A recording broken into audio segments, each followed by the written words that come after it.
Tune బడి. ఒక చిన్న గ్రామంలో చుట్టూ చక్కగా తోటలు. అక్కడ ఒక చిన్న తోటలో అంజలి తన నాన్నతో కలిసి పని చేస్తూ ఉంటుంది. ఒకరోజు ఆమె నాన్న ఒక చిన్న మామిడి మొక్కను నాటారు. నాన్నా, ఇది ఎప్పుడు మామిడి పండిస్తుంది అని అంజలి అడిగింది.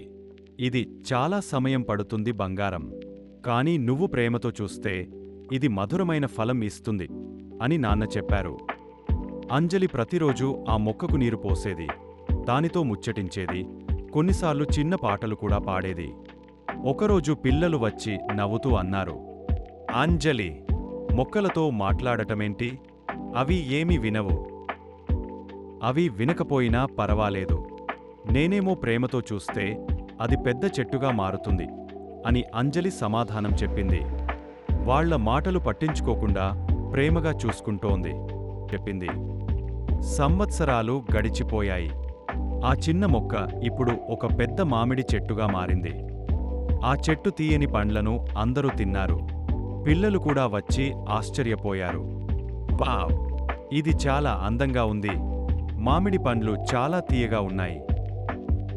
మనమిచ్చిన ప్రేమ, సహనంతో చేసిన చిన్న పని ఒకరోజు పెద్ద ఫలితాన్ని ఇస్తుంది అని అంజలి చెప్పింది. ఇలాంటివి మరిన్ని మంచి కథల కోసం టూన్బాదీని సబ్స్క్రైబ్ చేయండి. వీడియో నచ్చితే లైక్ చేయండి.